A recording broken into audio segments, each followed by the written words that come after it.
Hi, welcome back to Burning River Bushcraft. Today we're going to be doing a review on the Lagom bush knife.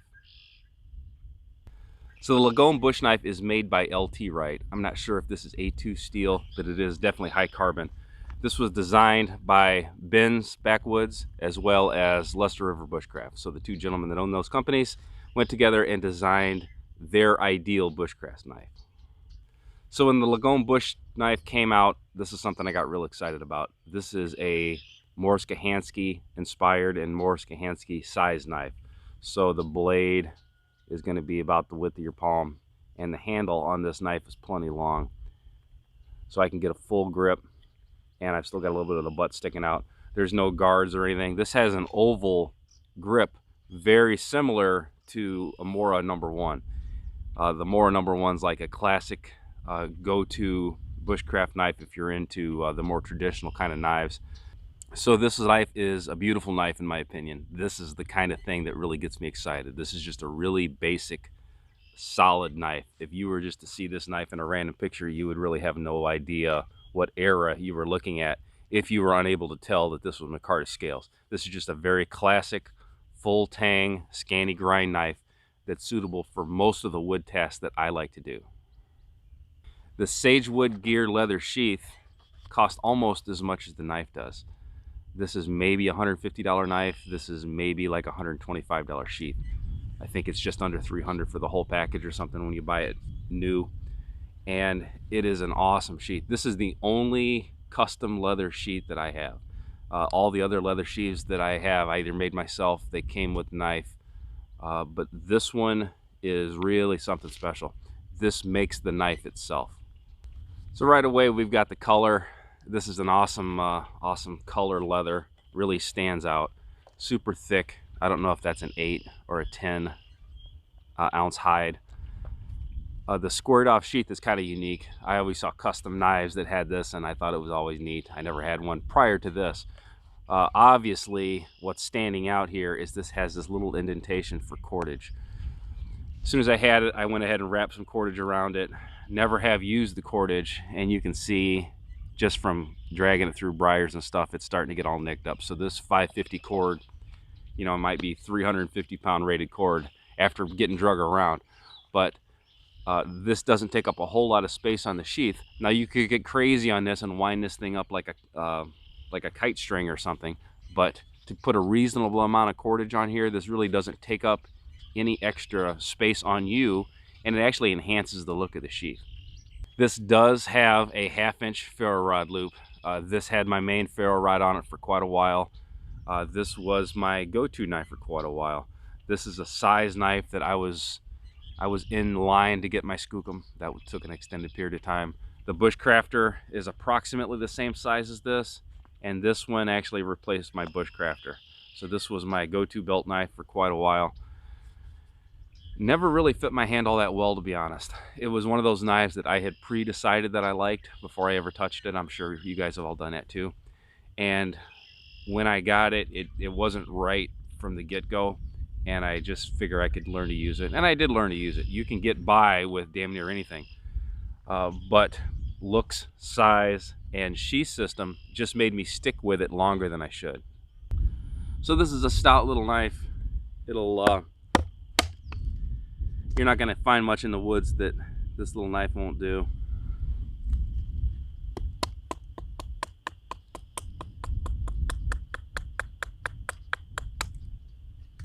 Very precise.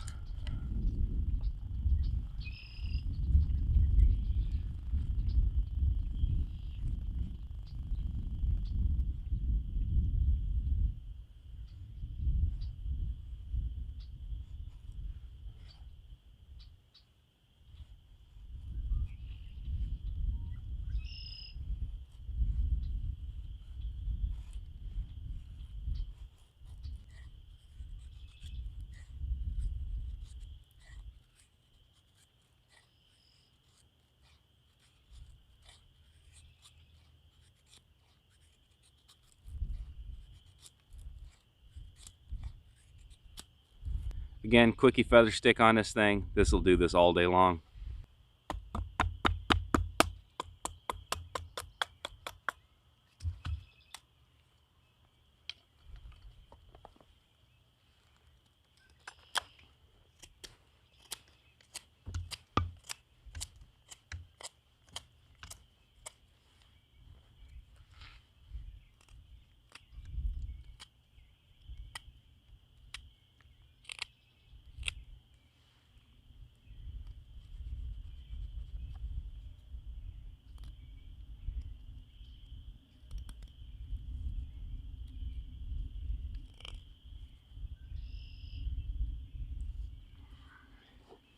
Here's just a quickie tent stake with a 7-notch on it.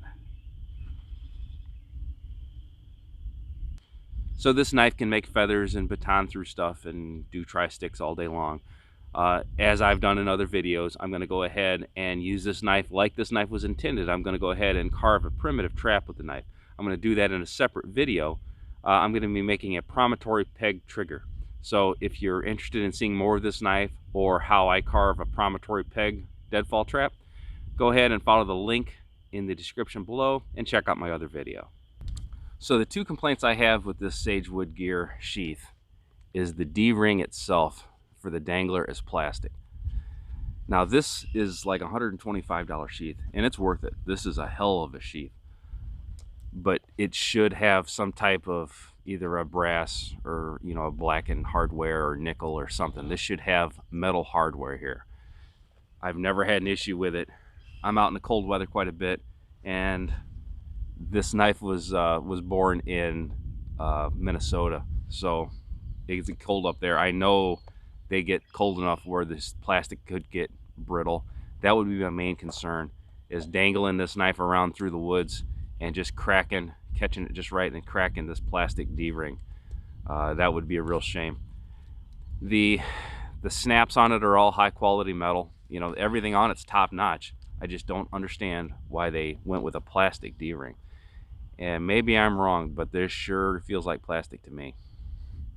So the only other thing about the sheath itself that's kind of a pain in the ass is I really don't know how you're going to get around it. It's a nice deep sheath. It's got great retention. And if you do not have some type of toggle or lanyard on this knife, you will never get it out of the sheath. This one's worn. So this one's been worn enough and worn in the rain and everything else where it comes out fairly easy, but it's got quite a pop when it's new, or newer. This was used. The butt of this knife has a taper to it, so there's no flare. The Skookum bush tool has like has the back steel pommel, and there's a little bit of an indentation where you can grab it and pinch it up.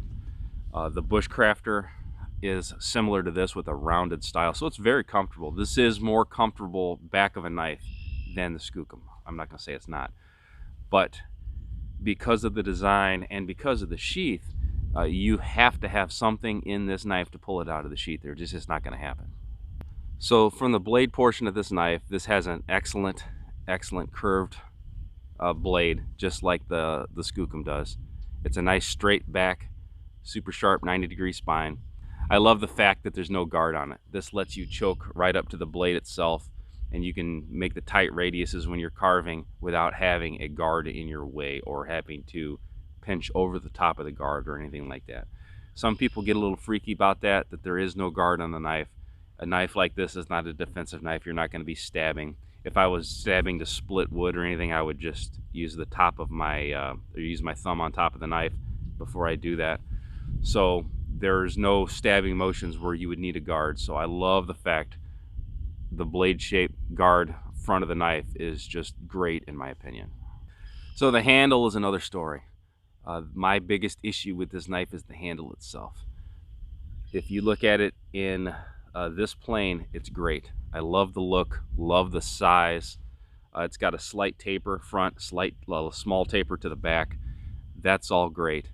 There's no indentations, no thumb grooves or nothing like that to do a chest lever grip. As I mentioned, there's nothing really to grab on the back and pull. That's okay. That doesn't affect me. I don't need a little groove right here to get my thumb in. I can work just fine without it. The fact that there's nothing on the back of the knife can be overcome with a lanyard. When you start to turn the knife sideways now, it's not really a rounded grip, which I'm cool with, but it's almost too tall for its width. It's not really a comfortable knife for me at all. This knife could be probably a full 1/4 inch smaller. My biggest issue is the back of the knife is exactly like the bottom of the knife. So when I orientate this knife, because the top feels exactly like the bottom, I don't know if it's blade up or blade down.